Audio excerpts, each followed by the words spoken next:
C'est bon là, tu l'as? Ouais. Regarde ce que j'ai appris, regarde. Regarde.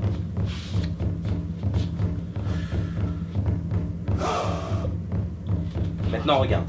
Regarde.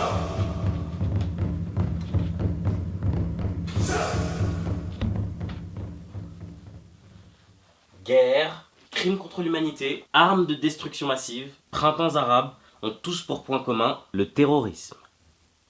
Le terrorisme.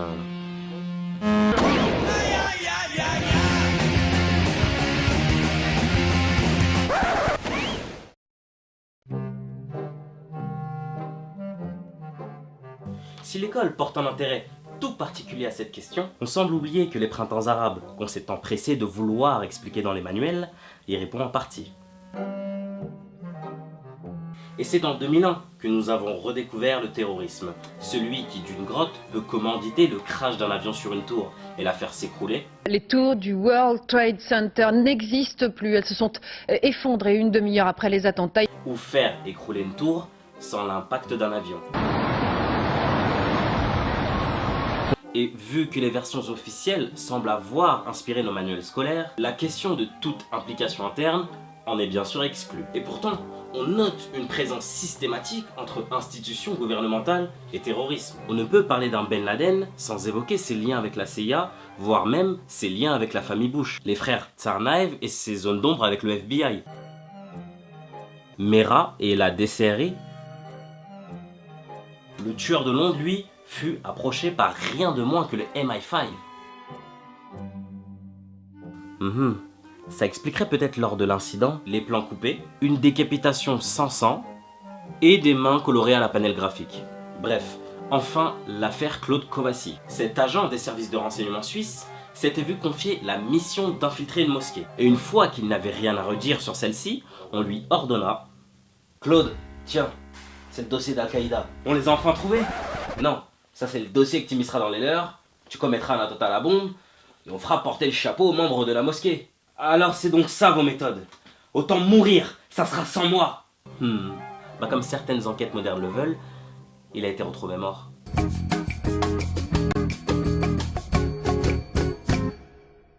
Oui, les récents printemps arabes, eux, nous montrent clairement que les dangereux terroristes que nous combattons aujourd'hui sont les mêmes que nous avons armés et financés hier. Alors que la France et la Belgique n'ont pas hésité à armer et soutenir les djihadistes en Libye et que ces mêmes pays continuent actuellement à soutenir ces djihadistes en Syrie. On ne cesse de se contredire. On combat le terrorisme au Mali et on va aider Al-Qaïda en Syrie. Mais évoquer les printemps arabes sans se pencher sur ce qu'on en dit serait une démarche incomplète.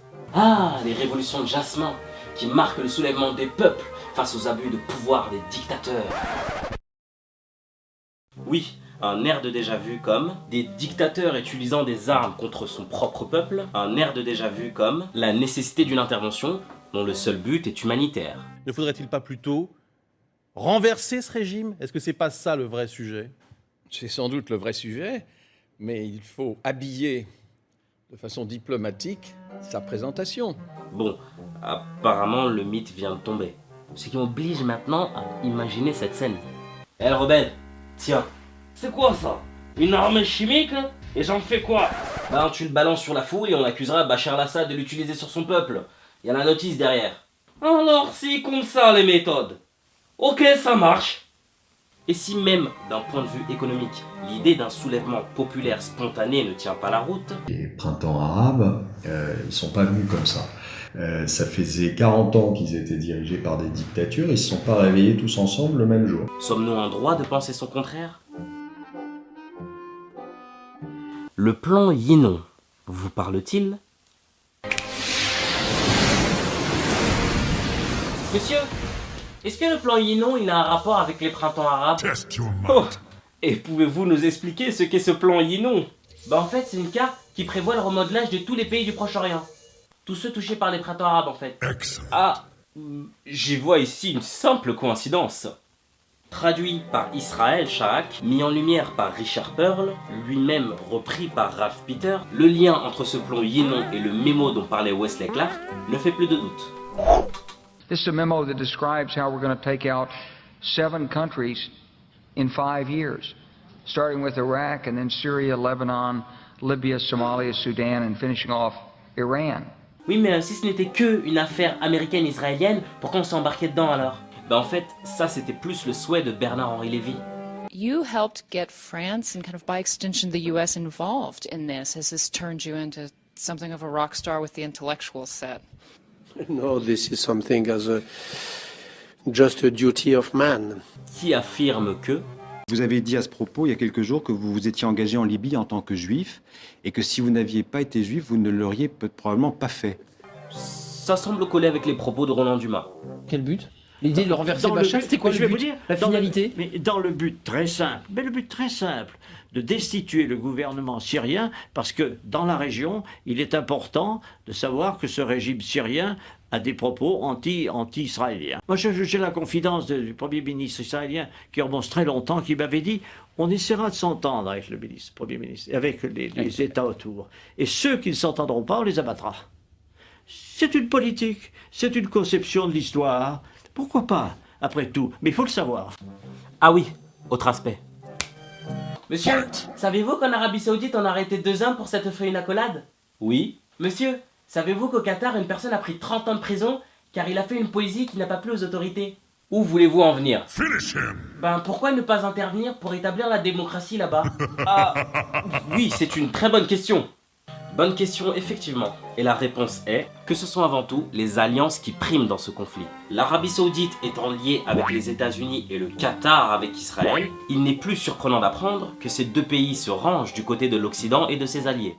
Avec l'Arabie Saoudite qui est un des régimes les plus féodaux et les plus répressifs de la planète, avec le Qatar dans lequel, si on écrit un poème pour la démocratie, on a prison à perpétuité. Dominé par les islamistes qui sont financés par l'Arabie Saoudite et le Qatar, et maintenant, à ma grande surprise, mais enfin pas tant que ça, alliés des Américains. Ces gens-là ne peuvent exister sans le soutien du Qatar, de l'Arabie Saoudite et de la France. La question que je me pose, quels sont les enjeux réels de ces révolutions? On a ces massacres chrétiens qui ne vont qu'en s'intensifiant avec ces nouveaux régimes, et ce plan Yinon, lui, qui prévoyait la disparition du monde chrétien au Proche-Orient. Comme sur Internet, les islamistes ont menacé les chrétiens. J'y vois ici une simple coïncidence. Si la démocratie n'est pas partisan de la charia, pourquoi l'a-t-on aidé à s'établir? Charia qui bien sûr n'est plus charia, quand une fois établie, se voit systématiquement contracter des crédits à intérêt sur le dos des peuples. Pourquoi être favorable à des gouvernements qui, un jour, peuvent se retourner contre nous à l'image des rebelles? Il ne s'agit pas de livrer des armes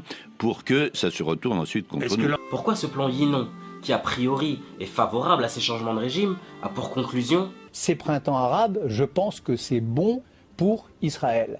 Quand tout le monde arrive ou peut arriver à cette conclusion?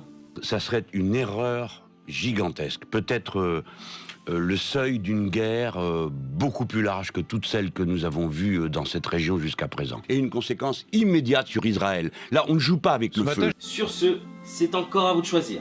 Soit vous choisissez la pilule bleue. Oui, mais ce que tu nous racontes, ils en parlent même pas à la télé. Ok, j'ai compris. Regarde par ici.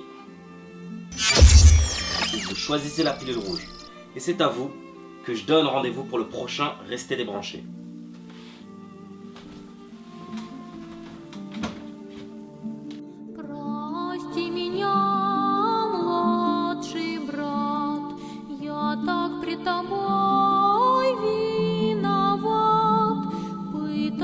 Вернуть нельзя того, что взяла земля. Кто знает закон